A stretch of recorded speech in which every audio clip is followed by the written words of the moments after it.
Hello student, welcome to English class. तो आज का जो हमारा वीडियो है वो स्टैंडर्ड 4 के लिए है और एक कविता का है ये चैप्टर, और कविता का नाम है संडे। तो चलो देर ना करते हुए लेट्स गेट स्टार्टेड, पढ़ना चालू करते हैं। तो ये है संडे कविता। तो कवि है वो है रविंद्रनाथ टैगोर। तो उनके बारे में थोड़ा सा पहले हमें जान लेना बहुत ज़रूरी है। और सारे एक्टिविटीज़ के साथ जुड़े हुए थे और बहुत ही ज़्यादा गुणी व्यक्ति थे, तो इसके लिए हमें इनके बारे में थोड़ा सा पहले जान लेना होगा। तो देखो यहाँ पे लिखा हुआ है Rabindranath Tagore 1861-1941 was a poet author. वो एक पोएट थे, एक ऑथर थे, एक प्ले राइटर थे, and polymath, painter and a composer of music and songs. मतलब वो ढेरों चीज़ एक साथ करते थे। वो गाना लिखते थे, गाना गाते थे, एंड उसी के साथ वो पेंटिंग भी बहुत अच्छा करते थे, एंड उसके साथ वो कविता भी, बहुत सारे कविता लिखे हुए हैं। छोटे कविता मतलब जो छोटे टाइप का कविता होता है वो भी, बहुत सारे बड़े कविता, बहुत नाटक उन्होंने लिखा हुआ है, नाटककार भी थे, एंड उसी के साथ बहुत सारे स्टोरीज भी उन्होंने लिखा हुआ है। तो बहुत ही ज़्यादा वो गुणी व्यक्ति थे। And his most famous writings include Gora and घोड़ेबाड़ी। तो गोरा घोड़ेबाड़ी ये दोनों जो है स्टोरीज, इसका मैं लिंक ऑनलाइन तुम लोग पढ़ पाओ तो उसके लिए लिंक मैं शेयर कर दूंगी इन दोनों नाम के ऊपर जो पेज होगा। अगर मुझे मिलता है मैं सर्च करके लिंक शेयर करने की कोशिश करूंगी। डिस्क्रिप्शन बॉक्स पे तुम लोग थोड़ा सा चेक कर लेना, सभी लिंक्स मैं वहाँ पे प्रोवाइड करने की कोशिश करती हूँ। And he was the first Indian to receive the Nobel prize, इसीलिए उनको नोबेल प्राइज भी मिला था। एंड फर्स्ट इंडियन वही थे जिनको नोबेल प्राइज मिला था। And literature of his collection of poems Gitanjali. तो उनका पोएम का जो कलेक्शन है उसका नाम है, बुक का नाम है गीतांजलि। तो उनकी उसके लिए भी वो बहुत ज्यादा फेमस थे। तो चलो अभी कविता शुरू करते हैं। कविता में क्या लिखा है कवि ने वो हम देख लेते हैं। The weekdays came so fast and thick, how do they travel to reach so quick? But why does Sunday take so long behind the others trudging on? तो देखो यहाँ पे first and thick and trudging, इन दोनों का meaning यहाँ पे side में लिखा हुआ है, वो पहले हम लोग पढ़ लेंगे तो कविता समझने में आसान होगा। फर्स्ट एंड थिक मतलब है the actual phrase is thick and first which means rapidly and in great numbers. Great numbers मतलब बहुत सारे, बार बार वो रैपिड जो है रिपीट करना। ओके, तो उसकी मीनिंग है फास्ट एंड थिक, बार बार जो हम रिपीट करते हैं। एंड ट्रगिंग मतलब है walking slowly and with heavy steps. Walking slowly, heavy step मतलब जब स्टेप्स हमारा हेवी होता है, भारी होता है, तो तब हम ज़्यादा स्टेप्स ले भी नहीं पाते हैं और ज़्यादा जल्दी से चल भी नहीं पाते हैं। तो दैट्स व्हाई कभी यहाँ पे ये वर्ड यूज़ कर रहे हैं ट्रगिंग। पर क्यों यूज़ कर रहे हैं वो हम देख लेते हैं। चलो, the weekdays come so fast and thick मतलब वीकडेज हमारा हफ्ते में, we have 7 days in a week, right. तो एक वीक में हमें 7 days मिलता है, उसमें से मंडे से सैटरडे तक हमारा वीकडेज होता है। मतलब जो कामकाज हम करते हैं, जो भी स्टूडेंट्स है वो पढ़ाई, स्कूलिंग, जो भी काम कोई भी करता है तो उसमें हम जुटे रहते हैं। एंड उसके बाद हमें एक ही मिलता है, वन एंड ओनली संडे, जिसमें हम मजे कर सकते हैं और छुट्टी का दिन होता है ना। तो इसीलिए कवि बोल रहे हैं कि जो वीकडेज होता है वो हमें ज़्यादा पसंद नहीं है और वो जल्दी जल्दी आ जाता है। पर हमारा जो संडे है, but why does Sunday take so long, क्योंकि संडे ज़्यादा देर तक अगर टिकता तो हमें कितना मज़ा आता। तो इसीलिए बिहाइंड द अदर्स ट्रगिंग ऑन मतलब सभी के पीछे तो संडे चलता है, पर लगता है संडे हमें ज़्यादा मिलता नहीं और पूरे संडे को निचोड़ हम नहीं ले पाते हैं और जल्दी जल्दी वीकडेज आ जाता है ना। और इसी के अकॉर्डिंग हमें जो नेक्स्ट पार्ट है कविता का पढ़ लेंगे और इसमें हम मीनिंग समझ लेंगे।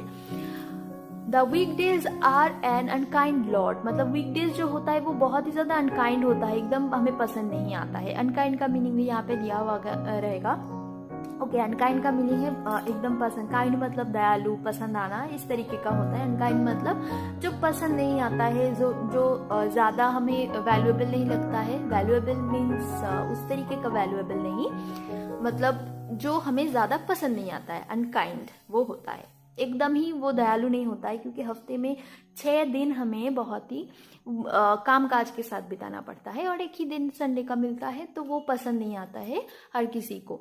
To go back home they have no thought, मतलब वो जाने का नाम ही नहीं लेता है लाइक दैट। मतलब मंडे से हमें अभी मंडे शुरू हो गया, मतलब हमें Monday, Tuesday, Wednesday, Thursday, Friday, Saturday, फिर एक संडे हमें मिलेगा। जैसे वीकडेज जैसे जाने का नाम ही नहीं लेता है, कवि का ऐसा सोचना है और मानना है।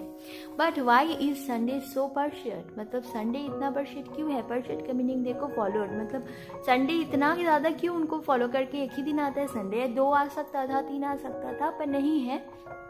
बट क्या कर सकते हैं, right. That she stage half the time she should, मतलब उसको क्या ऐसा करना चाहिए जैसे वो एकदम हाफ टाइम रहता है। बिकॉज संडे जब ही आता है सुबह तो हमें बहुत मज़ा आता है, पर शाम आते आते ही हमें लगता है फिर से मंडे आ जाएगा और फिर से मंडे का जो प्रेशर है वही हम शाम के बाद से करना चालू कर देते हैं। एज लाइक कोई स्टूडेंट है तो उसका होमवर्क रहेगा, पढ़ाई रहेगा, एंड जो भी कामकाजी लोग हुए हैं उनको भी काम रहता है बहुत सारे, एंड बहुत सारे घर में भी हमारा काम रहता है जो हम संडे के दिन थोड़ा छुट्टी लेते हैं, उसके बाद मंडे से हम फिर से शुरू हो जाते हैं। तो इसीलिए संडे भी हम पूरी तरीके से उसका निचोड़ नहीं ले पाते हैं, ऐसा ही कवि का मानना है। और कवि इसीलिए उसको एक गर्ल के साथ कंपेयर कर रहे हैं, एज लाइक जैसे एक लड़की किसी बहुत जल्दी ही हाथ नहीं आती है और उसके बारे में हम बहुत जल्दी कुछ जान नहीं पाते, सब कुछ अच्छे तरीके से बहुत टाइम लेता है। तो उसी तरीके से संडे को भी कंपेयर कर रहे हैं कवि एक गर्ल की तरह, कि वो भी पूरा तरीके से हमें नहीं मिलता है, एक संडे भी हमें हाफ डे तरीके से ही मिलता है। एंड उसके बाद देखो the week days come with such dull long faces, मतलब बहुत ही डल है, बहुत बोरिंग है वीकडेज, एंड बहुत ही सच अ लॉन्ग फेसेस का मीनिंग भी देखो यहाँ पे दिया हुआ है अनहैप्पी। हैप्पी एक्सप्रेशन मतलब बहुत ही बैड एक्सप्रेशन है। कोई बच्चे से अगर हम पूछे कि वीकडेज में कैसा लगता है, संडे में कैसा लगता है, तो वीकडेज के बारे में बहुत ही बैड एक्सप्रेशन देगा वो, और संडे के बारे में बहुत हैप्पी है ना।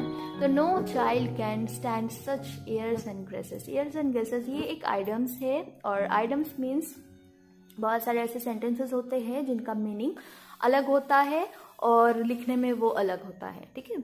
उसका एक इनर मीनिंग रहता है, लाइक देखो यहाँ पे दिया गया है behaviour that shows someone thinks they are more important than they really are, मतलब हम इम्पोर्टेंस दिखाते हैं पर उतना इम्पोर्टेंस हम बेसिकली नहीं देते हैं जितना उनको देना चाहिए। लाइक एक वीकडेज जब ही स्टार्ट हो जाता है तो सभी के कामकाज रहते हैं, सब कुछ रहता है और करना ही हमें पड़ता है, और हम जानते हैं कि हमें करना है, पर हम इतनी खुशी मन से शायद नहीं करते जितना संडे को हम खुश रहते हैं।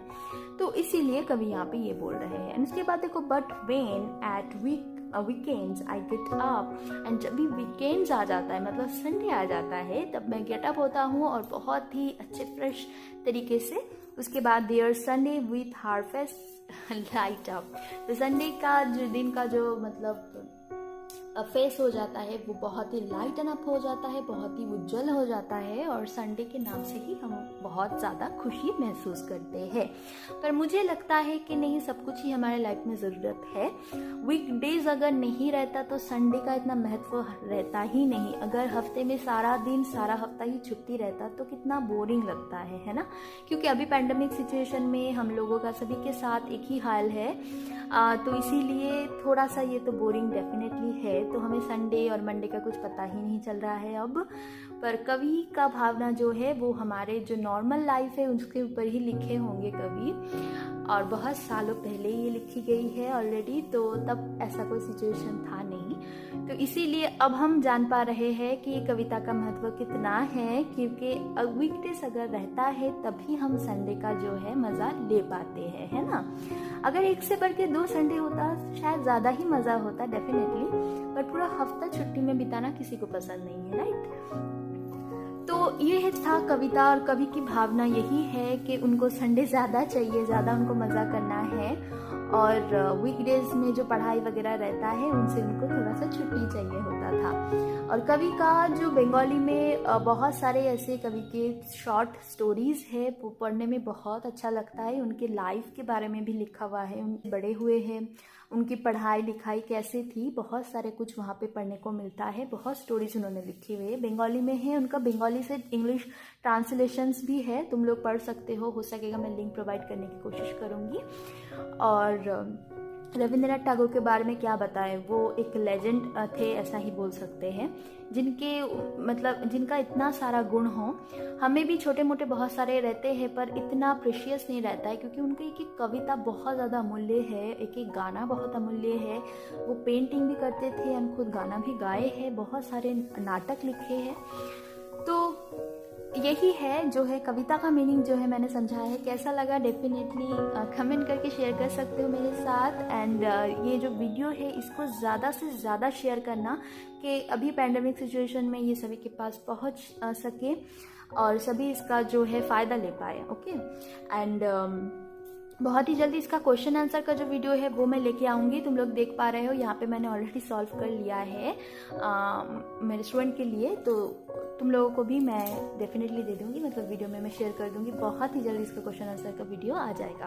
और एक चीज़ मैं तुम लोग के साथ शेयर करना चाहती हूँ वो है ये, और ये मैंने बनाया है। इस कविता को जब मैं पढ़ रही थी मैं इंस्पायर हो गई और मुझे बहुत मन किया कि मैं उनका एक फेस एक जल्दी में बनाऊँ, और इसमें मैंने नोट भी लिखा हुआ है कुछ, ये भी तुम लोग पढ़ सकते हो। और ये पिक्चर मैंने पूरी तरीके से कैसे बनाया है अगर देखना चाहते हो तो बहुत सारे स्टूडेंट मुझे पेंटिंग क्लास में फॉलो कर रहे हैं, तुम लोग भी कर सकते हो।